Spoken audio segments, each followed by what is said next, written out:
Thank you for watching. In this video, I will talk about the Ichimoku Cloud and how to use it for trading. The Ichimoku Cloud is an indicator that defines support and resistance, identifies trend direction, shows bullish or bearish momentum, and provides trading signals.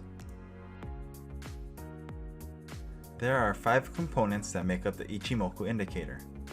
One is the conversion line, also known as a turning line or Tenkan sen. This shows minor support and resistance and measures the short-term trend. 2 is the baseline or Kijun sen. This shows medium support and resistance and measures the medium trend. 3 is the lagging span or Chikou span. This line is used for confirmation of signals and serve as support and resistance. Number 4 and 5 go together as span A and span B. These lines create the Kumo or cloud. The area in between these two lines are shaded in either green or red, indicating support or resistance in relation to price action. If price action is above the cloud, it is bullish, below is bearish. This cloud is projected forward, so it shows future support and resistance. Second, how do I read this indicator? If price is above the conversion line, we are bullish short term. If price is below the conversion line, we are bearish for the short term. Same for the baseline. If the price is above the baseline, we are bullish medium term, and if the price is below the baseline, we are bearish medium term. If the conversion line is pointed upward, we have an uptrend, and if it's pointing downward, we have a downtrend. The lagging span or Chikou line gives us the big picture. If the lagging span line is above price action, it suggests bullish bias. If the lagging span is below price action, it suggests bearish bias. And if the lagging span line is near price action, it may suggest we are in a trading range with no clear direction.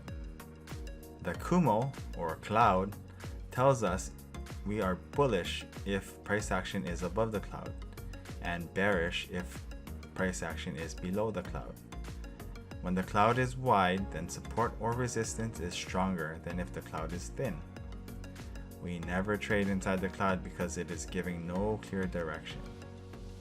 Alright, so now I know the parts and how to read it, but how do I use it? Okay, I'm going to go over a few strategies for you to use this in your trading.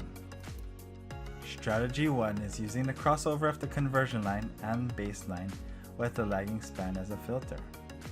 If the conversion line crosses above the baseline, it is a buy signal long. If you notice in this picture, the lagging span is above price action and it is also above the cloud.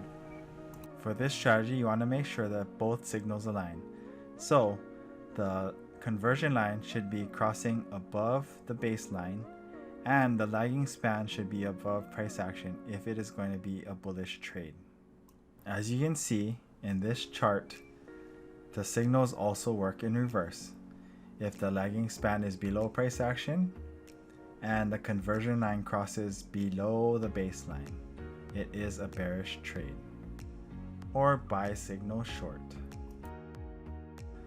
The second strategy is very similar to the first strategy. The only difference is that you'll be using the cloud instead of the lagging span indicator to determine whether you're going to be going short or long. Below the cloud, you will be taking bearish trades, and above the cloud, you'll be taking bullish trades. As you can see in this chart, the conversion line crossed above the baseline, but price action was still below the cloud. So you wouldn't take the trade yet. You would have to wait for price action to get above the cloud and then take the trade. So you'd have to wait for this spot right here. Price action moved above the cloud and retested former resistance, now becoming support. Lastly, we have strategy number 3, which is probably my most favorite strategy. This is the breakout strategy. When price comes through the cloud and breaks out above the cloud, it is a buy signal.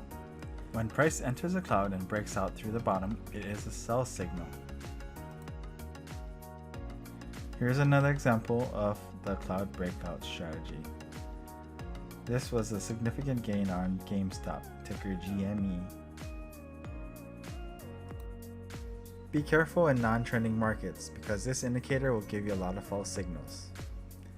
In the end, just using this one indicator will not guarantee success in the markets, but understanding this will help to increase your probability of a successful trade. Just remember to always take profits, do not keep a full position on, and take profits with most of your position, and you can hold a small portion for runners.